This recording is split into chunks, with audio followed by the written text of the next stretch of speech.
Football, or soccer, is one of the most popular sports in the world. It's played by millions of young people around the world every day. At the professional level, it's an international game.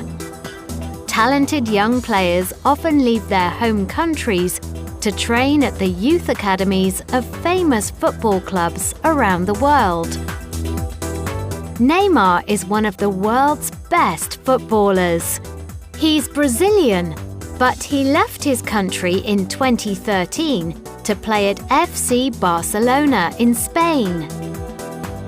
A few years later, he moved to the French club Paris Saint-Germain.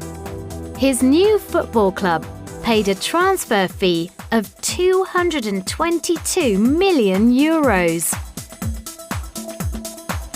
For a few lucky players like Neymar, playing football has not only been a lifelong passion, but it has also made them rich and famous.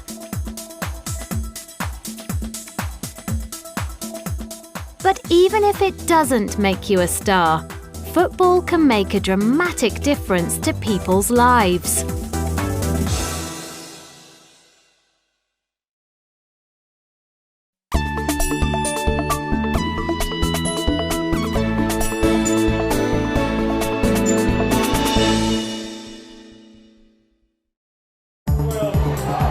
Once a year, over 70 teams from around the world meet to play in a very unusual football tournament, the Homeless World Cup. The week of football here, the Homeless World Cup, and it is going to be a sensational climax.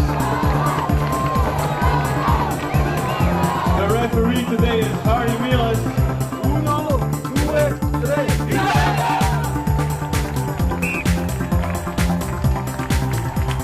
Teams of homeless people are brought together to play football for their country.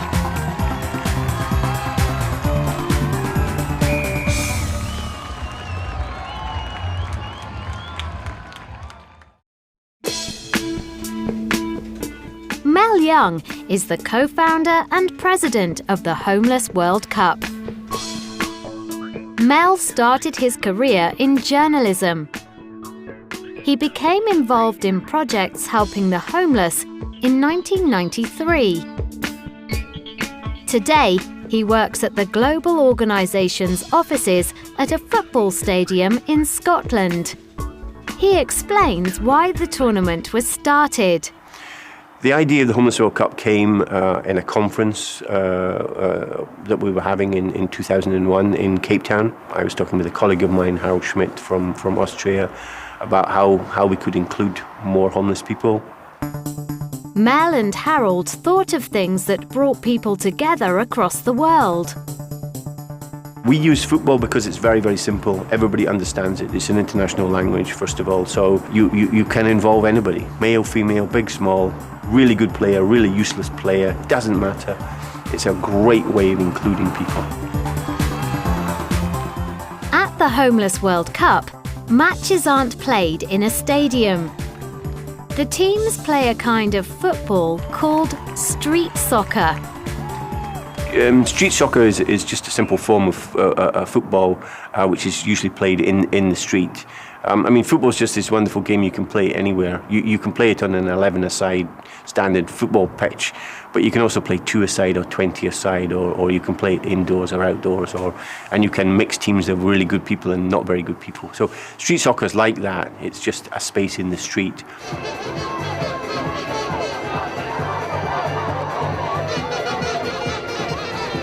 A long ball forward into the corner, picked up again by Mexico. Matches are played on a small court. There are 8 players in each team, but only 4 play at the same time. The games only last for 14 minutes. In the World Cup tournament, the teams play about 3 games a day. Organising an international football tournament with teams of homeless people isn't simple. There's a lot of work to be done. Money needs to be raised. Passports and tickets need to be provided for all the players. It's a challenge for Mel's team in Scotland and their partners working around the world.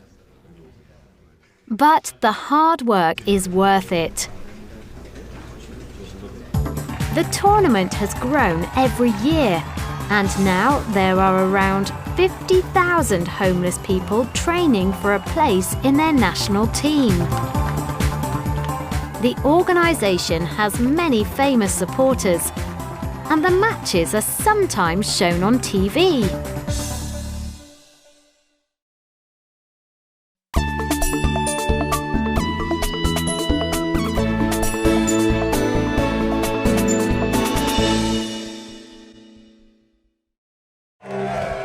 For Mel and his team, the most important thing about the Homeless World Cup is that over 70% of the homeless players change their lives for the better because of the tournament. You're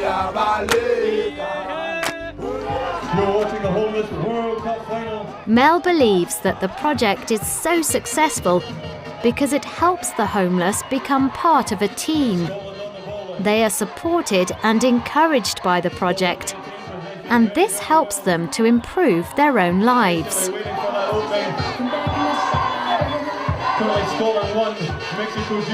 I mean, I think my view is that homelessness is you're on your own.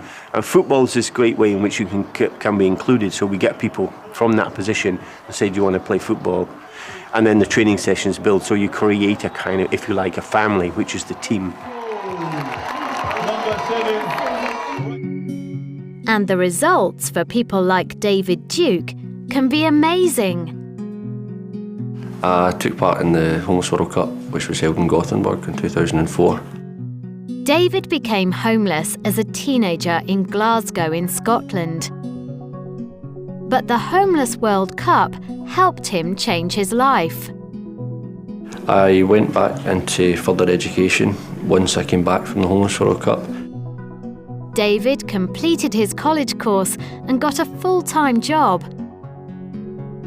And he continued to work with the Homeless World Cup. My participation in the Homeless World Cup has led to me being a player, an assistant coach, a coach, manager, project manager, and I'm now a global ambassador for Homeless World Cup. Today, David runs Street Soccer, an organisation helping other homeless people in Scotland get involved with football. David is a wonderful example of the success of a project that believes a ball can change the world.